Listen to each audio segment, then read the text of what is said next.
عثمان بن طلحہ نے فرمایا ہاں یا رسول اللہ مجھے وہ وقت یاد ہے، نبی علیہ السلام نے فرمایا عثمان میں وہ کام نہیں کروں گا جو تم نے کیا تھا، میں رحیم ہوں۔ نبی علیہ السلام نے وہ چابی عثمان بن طلحہ کو عطا فرما دی۔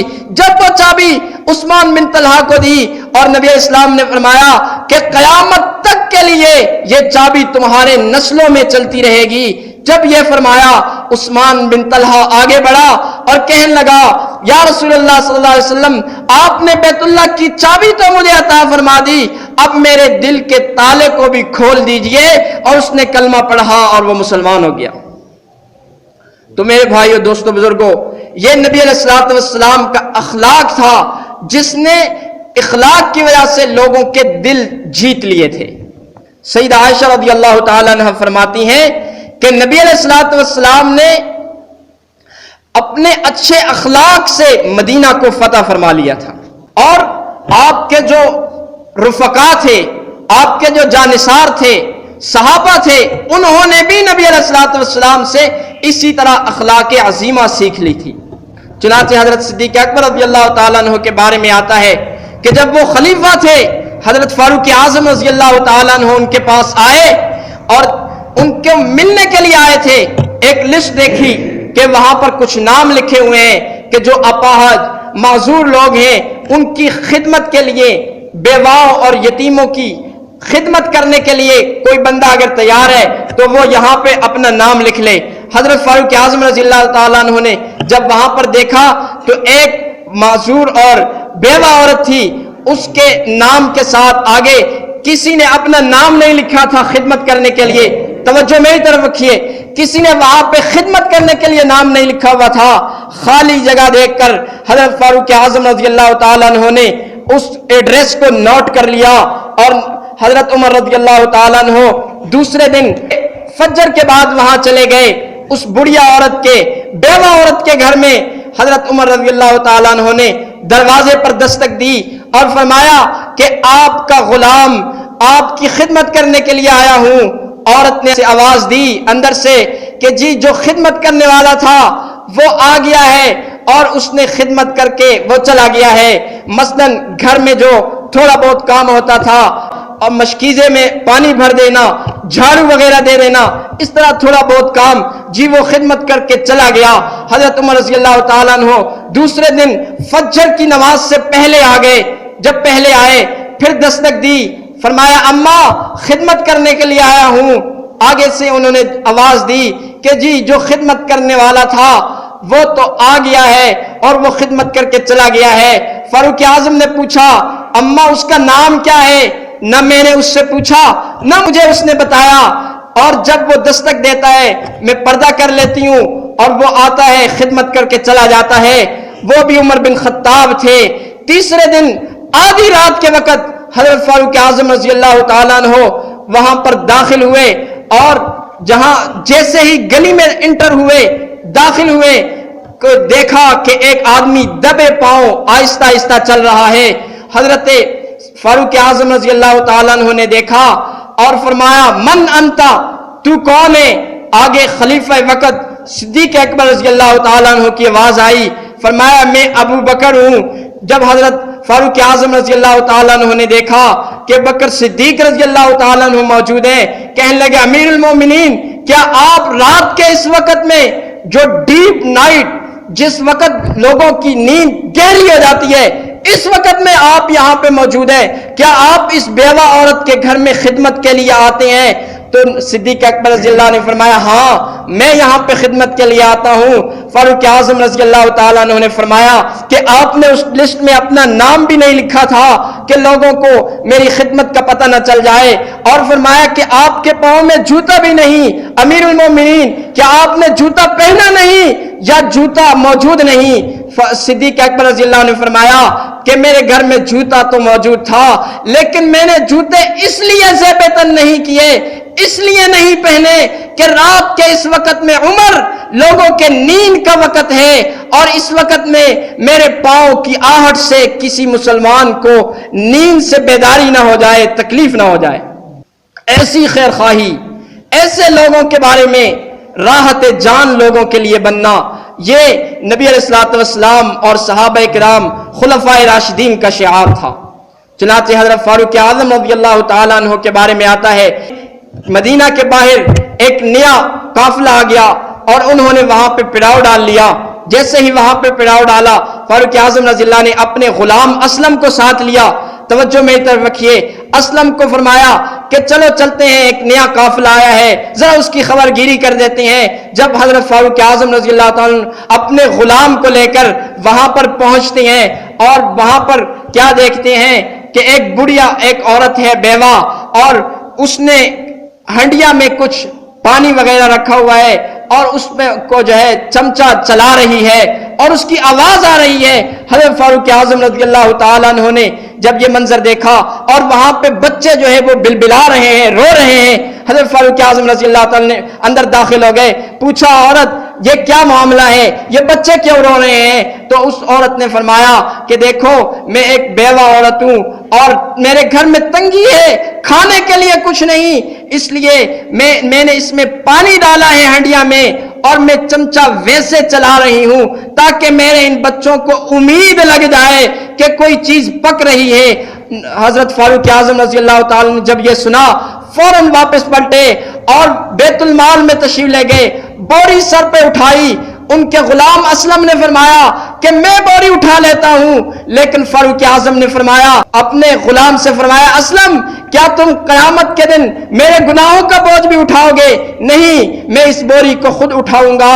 اور اس آٹے کی بوری کو فاروق اعظم رضی اللہ تعالیٰ نے سر پہ اٹھا لیا اور گھی لے لیا، شہد لے لیا اور وہاں اس بیوہ عورت کے گھر میں پہنچ گئے۔ اور جیسے ہی وہاں پہنچے اور فرمایا کہ تم اس سے کوئی حلوہ بنا لو، حضرت فاروق اعظم رضی اللہ تعالیٰ عنہ نے آگ کو خود لکڑیاں لے کر آگ جلانی شروع کر دی۔ حضرت اسلم رضی اللہ تعالیٰ عنہ جو فاروق اعظم کے غلام تھے کہنے لگے کہ میں دیکھ رہا تھا حضرت فاروق اعظم رضی اللہ تعالیٰ عنہ کے مبارک چہرے پر اور مبارک داڑھی پر دھواں چل رہا تھا اور حضرت فاروق اعظم رضی اللہ تعالیٰ آگ کو پھونکے مار رہے تھے۔ اس طرح انہوں نے آگ جلائی۔ جب حلوہ تیار ہو گیا اور وہ حلوہ بچوں کو کھلایا، فاروق اعظم وہاں پر بیٹھے ہوئے تھے۔ غلام اسلم کہنے لگا چلو واپس چلتے ہیں۔ حضرت فاروق اعظم رضی اللہ کہنے لگے نہیں، جیسے میں نے ان بچوں کو روتا دیکھا تھا اسی طرح جب میں ان کو ہنستا نہ دیکھ لوں واپس نہیں پلٹوں گا۔ جب انہوں نے حلوہ کھا لیا اور وہ بچے مسکرانے لگے، ہنسنے لگے، کھیلنے لگے، تب حضرت فاروق اعظم رضی اللہ تعالیٰ مسکراتے ہوئے واپس آ گئے۔ ایسا جذبہ تھا خلفائے راشدین کا اور ان لوگوں کا کہ بھائی ایسے لوگوں کے ساتھ خیرخواہی کا معاملہ کیا کرتے تھے۔ بنی اسرائیل کا ایک واقعہ ہے کہ ایک بندہ بہت ہی عبادت گزار تھا، نیکوکار تھا، اور دوسرا بندہ بہت زیادہ گناہگار تھا۔ حضرت موسیٰ علیہ السلام نے اس نیکوکار بندے سے فرمایا کہ کیا تمہاری کوئی آرزو ہے، کوئی تمنا ہے، میں آپ کے لیے دعا کر دوں؟ وہ نیکوکار بندہ کہنے لگا میرے لیے آپ یہ دعا فرمائیں کہ یہ جو گناہگار بندہ ہے میرا حشر اس کے ساتھ نہ ہو جائے، یہ تو بہت زیادہ گناہگار ہے، مجھے اس سے نفرت ہے۔ اور نفرت کا اظہار کرتے ہوئے اس نیکوکار بندے نے کہا کہ دعا کیجئے میرا اس کے ساتھ قیامت میں حشر نہ ہو جائے۔ جب حضرت موسیٰ علیہ السلام نے یہ دعا فرما لی اور اس گنہگار کے پاس جب موسیٰ علیہ السلام گئے، اس سے پوچھا کیا تم کچھ دعا مانگنا چاہتے ہو؟ اس نے کہا دعا فرما لیجئے، میں تو بہت زیادہ گنہگار ہوں، لیکن آپ دعا کیجئے کہ میرا حشر نیکوکار لوگوں کے ساتھ ہو جائے، پرہیزگار لوگوں کے ساتھ ہو جائے، تو میرا جو ہے کام بن جائے گا۔ جب انہوں نے یہ فرمایا، اللہ رب العزت نے اپنے پیارے موسیٰ علیہ السلام کو وحی کی، فرمایا میرے بندے، میرے کلیم، اب جس نیکوکار نے کہا تھا کہ میرا حشر اس گنہگار کے ساتھ نہ ہو، تو یاد رکھنا میں نے اس گنہگار کی مغفرت فرما دی، وہ جنت میں جائے گا، اور جب وہ جنت میں جائے گا اس نیکوکار نے فرمایا ہے کہ میرا حشر اس گنہگار کے ساتھ نہ ہو، جب وہ جنت میں جائے گا اور اس کا حشر اس کے ساتھ نہیں ہوگا تو پھر یہی ہے کہ یہ جہنم میں جائے گا۔ چنانچہ اس کی ساری نیکیاں یکدم ختم ہو گئی اور اس کے لیے جہنم کا فیصلہ کر دیا گیا، اور جو گنہگار تھا اس کے لیے فوراً جنت کا فیصلہ فرما دیا۔ تو میرے بھائیو، دوستو، بزرگوں، جب ہم دوسروں کے لیے راحت جان بنیں گے، اللہ کے مخلوق کے ساتھ خیرخواہی کا معاملہ فرمائیں گے، تو تو اللہ رب العزت کی رحمتیں ہم پر اتریں گی۔ اللہ رب العزت نے قرآن کریم میں جتنے بھی ارشادات فرمائے، جتنی سختی کا اور غصے کا اظہار اس بندے کے لیے فرمایا ہے جس نے قتل کیا جان بوجھ کر، اس سے زیادہ غصہ اللہ رب العزت نے کسی کے لیے نہیں فرمایا۔ چنانچہ قرآن عظیم الشان میں اللہ رب العزت ارشاد فرماتے ہیں وَمَن يَقْتُلْ مُؤْمِنًا مُتَعَمِّدًا فَجَزَاؤُهُ جَهَنَّمَ، کہ جس شخص نے جان بوجھ کر کسی کو قتل کر لیا، فَجَزَاؤُهُ جَهَنَّمَ، اس کا ٹھکانہ جہنم ہے۔ اگر یہ بات کہہ دیتے کافی تھی، اللہ رب العزت کا غصہ ٹھنڈا نہیں ہوا، فرمایا خالدن فیہا، وہ ہمیشہ کے لیے جہنم میں رہے گا۔ اب یہ دو باتیں کہہ دیتے کافی تھا کہ جس نے کسی مسلمان کو جان بوجھ کر قتل کیا اس کا ٹھکانہ جہنم ہے اور وہ ہمیشہ کے لیے جہنم میں رہے گا، کافی تھا۔ لیکن اللہ رب العزت کا غصہ ٹھنڈا نہیں ہوا، فرمایا وغضب اللہ علیہ، اور اس پر اللہ کی لعنت ہوگی۔ اگر یہ تین باتیں کہہ دیتے بات کافی تھی کہ جس نے جان بوجھ کے قتل کیا اس کا ٹھکانہ جہنم ہے، خالدن فیہا، وہ ہمیشہ کے لیے جہنم میں ہوگا، اور وغضب اللہ علیہ، اور اللہ رب العزت کی اس پر لعنت برسے گی، یہ باتیں کافی تھیں۔ اللہ رب العزت کا غصہ ٹھنڈا نہیں ہوا، فرمایا وَلَعْنَهُ، اور اس پر اللہ کی لعنت ہوگی۔ یعنی ایک بندے کو، کسی انسان کو قتل کرنا اللہ رب العزت کو اتنا مبغوض ہے، اللہ رب العزت اس کو اتنا ناپسند فرماتے ہیں۔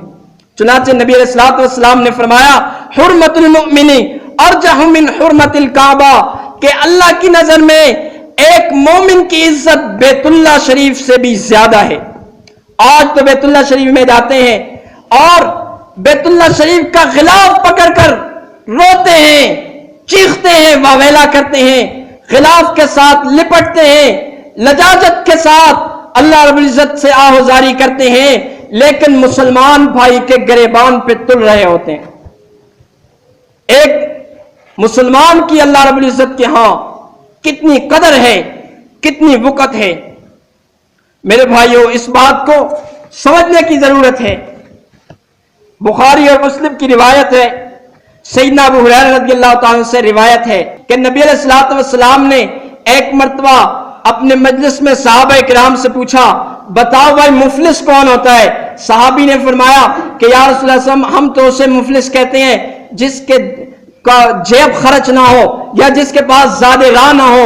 نبی علیہ الصلوۃ والسلام نے فرمایا نہیں، میری امت کا حقیقی مفلس وہ ہے جو قیامت کے دن اس حالت میں آئے گا کہ اس کے پاس نیکیوں کا انبار ہوگا، زکوٰۃ ادا کی، حج کیا، نوافل ادا کیے، نیکوکاری کی زندگی گزاری، اس کے پاس نیکیوں کا انبار ہوگا، لیکن اچانک ایک آدمی کھڑا ہو جائے گا، وہ کہے گا اس نے میری زمین غصب کی تھی۔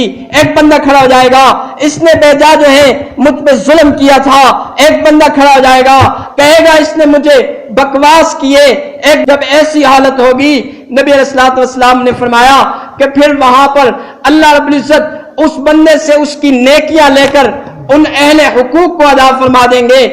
اب اس کے پاس نیکیاں ختم ہو جائیں گی، لیکن بہت سارے لوگ ابھی موجود ہوں گے اہل حق والے، اور وہ کہیں گے کہ ہمیں ہمارے حق دلوا دیجئے۔ ایسی حالت میں نبی علیہ الصلوۃ والسلام نے فرمایا کہ اب اللہ رب العزت ان وہاں پر جو موجود اہل حقوق ہوں گے ان کے گناہ لے کر اس بندے کے سر پر ڈال لیں گے اور اس کو جہنم کی طرف چلتا کر دیں گے، یہ جہنم کی طرف چلا جائے گا۔ نبی اسلام نے فرمایا یہ ہے میری امت کا حقیقی مفلس، جو آیا تو اس حالت میں تھا کہ اس کے پاس نیکیوں کا انبار تھا، لیکن اب یہ حالت ہے کہ اپنے گناہوں کے ساتھ یہ جہنم کی طرف جا رہا ہے۔ تو فرمایا کہ یہ ہے حقیقی مفلس۔ چنانچہ تنبیہ الغافلین میں حضرت یزید بن سمرہ رضی اللہ تعالیٰ سے روایت ہے، فرماتے ہیں کہ جس طرح ساحل سمندر ہوتا ہے اسی طرح قیامت کے دن جہنم کے بھی کنارے ہوں گے، اور جب اہل جہنم وہاں پر اپنے عذاب سے تنگ آ جائیں گے، عاجز آ جائیں گے، وہ اللہ رب العزت سے سفارش کریں گے یا اللہ ہم پر عذاب ہلکا فرما لیجئے، تخفیف کر لیجئے۔ اللہ رب العزت فرمائیں گے کہ تم اس جہنم سے باہر نکل جاؤ، یہ جو کنارے موجود ہیں ان کناروں کے پاس چلے جاؤ، اور وہاں ان کناروں میں بختی اونٹوں جیسے سانپ اور خچروں جیسے بچھو موجود ہوں گے. جب یہ اہل جہنم کناروں کی طرف دوڑیں گے تو وہ جو سانپ وہاں پہ موجود ہوں گے وہ ان پر لپک پڑیں گے اور ان کے منہوں کو اور ان کے ہونٹوں کو پکڑ کر کھینچیں گے. جب ان کو کھینچیں گے ان کی کھال کو ان کے چمڑے کو ادھیڑ دیں گے. جب ایسی حالت ہوگی یہ واپس جہنم کی طرف پلٹیں گے. جب جہنم میں جائیں گے واپس تو جہنم میں جا کر اب ان کے جسم کے اوپر اللہ رب العزت کھجلی کو مسلط فرما دیں گے. ہڈیاں تو پہلے نظر آ رہی ہوں گی, اوپر سے کھجلی مسلط ہو جائے گی. اپنے جسم کو کھجائیں گے, تکلیف ہوگی, شدت تکلیف سے آہو فغا کریں گے, آہو زاری کریں گے, روئیں گے. لیکن اس وقت ان کی تکلیف کو کوئی ان سے دور کرنے والا نہیں ہوگا. جب یہ روئیں گے تو ایک ہاتف غیبی سے آواز آئے گی کہ اے لوگو کیا تمہیں تکلیف ہو رہی ہے؟ وہ کہیں گے ہاں بہت زیادہ تکلیف ہو رہی ہے. تو کہا جائے گا کہ یہ اس کا بدلہ ہے, یہ اس کا عوض ہے جو دنیا میں تم کسی مومن کو تکلیف دیا کرتے تھے. تو میرے بھائیو دوستو بزرگوں, اس دنیا کی زندگی میں اگر ہم دوسرے مسلمانوں کے ساتھ خیرخواہی کریں گے, انسانیت کی تکریم کریں گے اور انسانیت کے ساتھ خیرخواہی کے ساتھ پیش آئیں گے, انسانیت کے لیے راحت جان بنیں گے, وبال جان نہیں بنیں گے, تو یقیناً اللہ رب العزت کی ہم پر رحمتیں برسیں گی. دعا ہے اللہ رب العزت ہمیں اپنے مخلوق کے ساتھ اچھائی کا اور خیرخواہی کا معاملہ کرنے کی توفیق عطا فرمائے. وآخر دعوانا ان الحمد للہ رب العالمین.